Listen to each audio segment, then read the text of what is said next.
Nike is the world's most dominant sports brand, but it has been struggling. The company's stock price is down around 52% since its peak in November 2021. And on June 28, 2024, Nike experienced its worst stock performance in history when the price of its shares plummeted by 20%, erasing $28 billion from its market cap. The decline happened in response to the company's earnings report, which disclosed a 2% decline in its quarterly sales ending May 31. Furthermore, Nike had issued a warning that the company expected a 10% year-over-year decline, far worse than the 3% drop indicated by consensus analyst estimates. But analyzing Nike, we can see that this situation is more than just a sales slump, it's a leadership crisis. Nike is a phenomenal case study of corporate leadership losing sight of the company's essence and the risks that arise when a business strays from its core principles in an attempt to become something it simply isn't.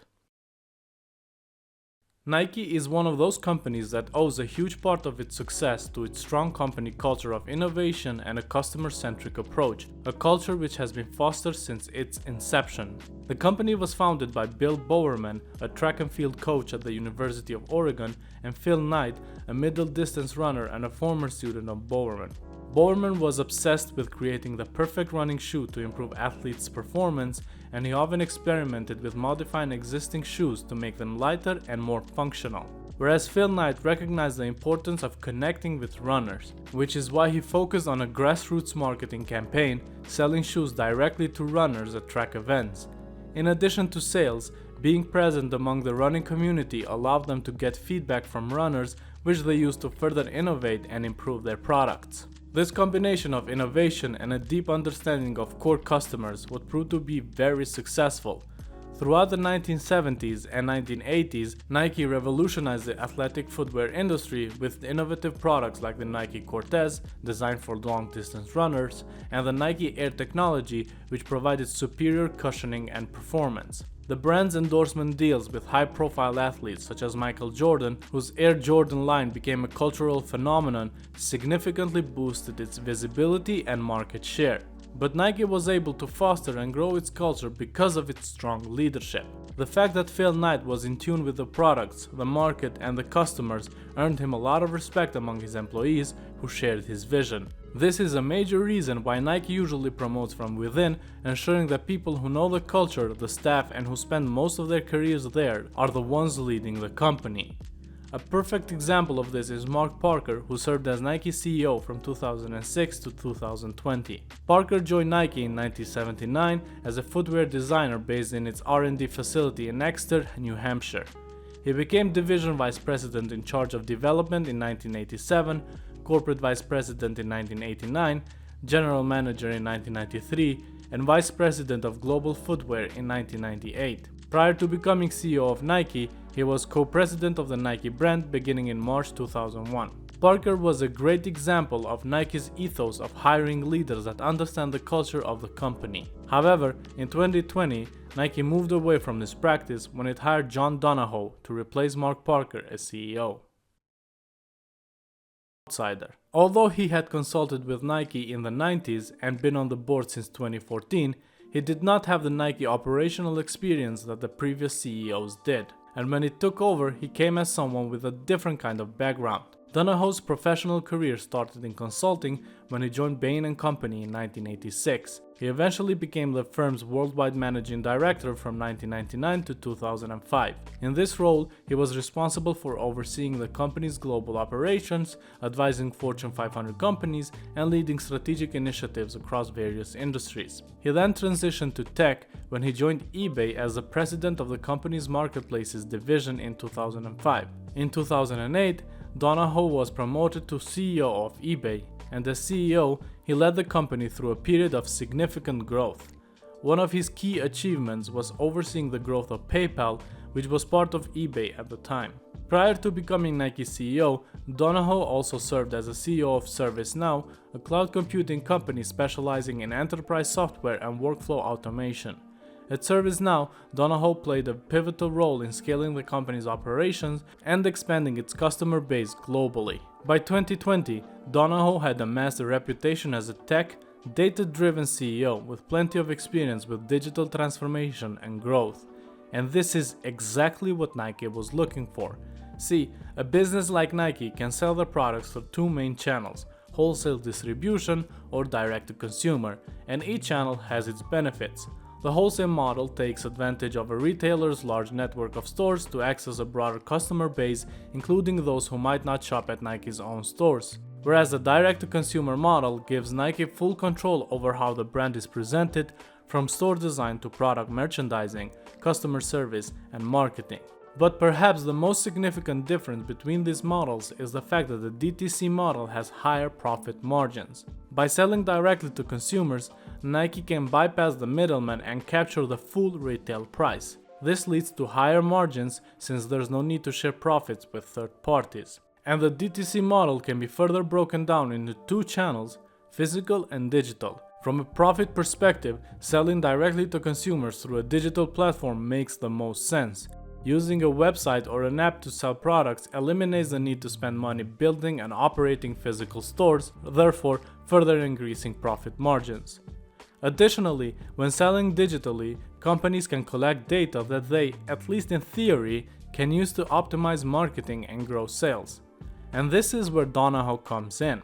See, Donahoe lacked any deep knowledge about sneakers, sneaker culture, and retail experience in stores. However, appointing him kind of made sense because of Nike's future strategy. Back in 2017, the company introduced the Consumer Direct Offense, a new strategy for its next phase of sustainable growth. This strategy focused on growing Nike's DTC channels by leveraging digital technologies and enhancing customer experience. The key elements of the Consumer Direct Offense were designed to make Nike more agile, customer-focused, and data-driven. Basically, the sports gear maker claimed it was becoming something of a tech company, and who better to lead this transformation than Donahoe. However, soon after Donahoe's appointment, the company took a turn for the worse, sales plummeted, Nike lost its cool factor, and John Donahoe stepped down. So really, what went wrong? John Donahoe wasted no time starting Nike's digital transformation. One of the major decisions he made was to lean heavily on the digital side of the business.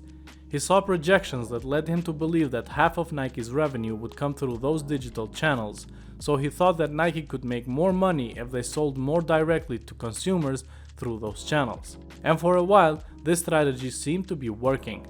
Nike's digital sales jumped from $5.2 billion in 2019 to $10.5 billion in 2021. Donahoe recognized that the major reason behind this jump was the fact that people were shopping from home because of the COVID pandemic. However, he believed that a large percentage of these people will not revert back to physical shopping even after the pandemic ends and retail stores go back to full capacity, which is why he started cutting ties with retailers. Within the first few months into Donahoe's tenure as Nike CEO, the company had cut ties with a third of its sales partners and cut back on the amount of merchandise it sold to the remaining clients. But contrary to Donahoe's beliefs, once the pandemic ended, a lot of people started going back to physical stores to buy products, translating to a slowdown in Nike's online sales. To make things worse, Nike's decision to cut ties with retailers had inadvertently given rise to some new brands. See, Nike's decision to cut back on its retail partnerships meant that massive retail stores like Foot Locker, Zappos, and JD Sports saw the number of Nike shipments they received drastically decrease or disappear. This left them with empty shelf space, and they turned to new brands like Hoka and On to fill this void. These brands, which tend to focus on innovation, sustainability, comfort, and niche markets, suddenly had a massive channel to display their products. And when the pandemic ended and people started going back to stores, they noticed these new brands. This meant that consumers seeking fresh, innovative products began to gravitate towards these new entrants, allowing them to grow their market share in a relatively short period. So, Nike began losing market share to these new entrants, especially in the running community, which has been Nike's core since its inception. But Nike's move toward this digital transformation and data-driven culture was not entirely Donahoe's fault. This was a mandate that the company gave him. When they announced that John Donahoe was joining the company, it was former chief executive Mark Parker who said that Donahoe was the perfect person to lead Nike into this digital transition that they had been planning for a while.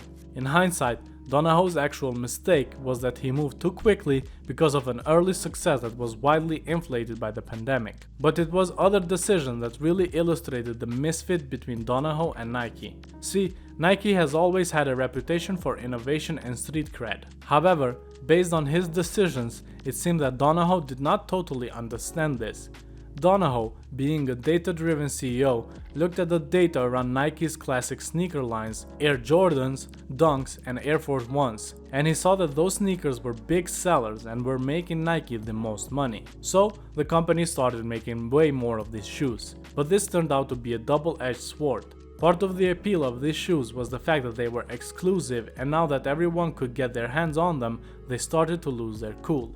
And doubling down on these re-releases of older shoes also meant that Nike wasn't making a ton of new or innovative shoes. All this meant that casual shoppers and even Nike's superfans became tired of Nike pushing the same products with slightly different color schemes. And since Nike was not offering anything fresh, they turned to other brands. So, Nike had lost its connection with the running community, it had become uncool to sneakerheads, and it had hurt its relationships with retail partners. Things weren't going well for Donahoe, and they were about to get worse.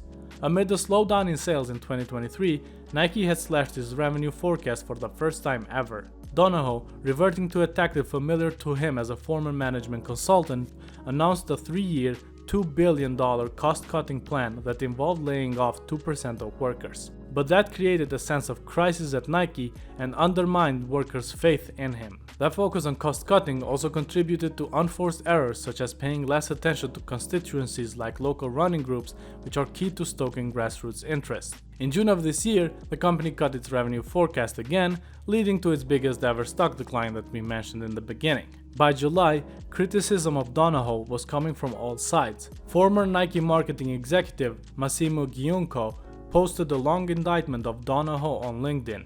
The CEO of Nike doesn't come from an industry, he wrote. At the end, he is a poorly advised, data-driven guy. In September of this year, Nike announced that Donahoe is stepping down, and it seems that the company is going back to its roots, considering that Elliott Hill is the one replacing him. Hill is a longtime Nike veteran. He started at Nike back in 1988 as an intern. Over the next 32 years, he worked his way up the Nike ladder and held various senior leadership positions across Europe and North America. He was previously Nike's president of consumer marketplace, leading all commercial and market operations for the Nike and Jordan brands before retiring in 2020. So, Hill is a traditional Nike CEO by all means necessary, and his appointment signaled Nike's goals to return to its fundamentals: innovation, community, and partnerships. Hill's appointment was also very well received by the market, considering that Nike's stock price jumped by 10% after the announcement. Nike remains the global leader in sportswear by quite a margin and is definitely not going anywhere anytime soon. However, Nike's Donahoe chapter perfectly illustrates the importance of company culture. In chasing faster growth, Nike neglected the fundamentals that had made it a great company in the first place, which led to its struggles. And it is not only Nike that has done this. In the business world, it does not take long to find a company whose corporate leadership abandons the core principles of the company, chasing faster growth and more profits. Think of Boeing. Boeing has always had an engineer-driven company culture. This meant that the company has always prioritized quality and safety over short-term profit.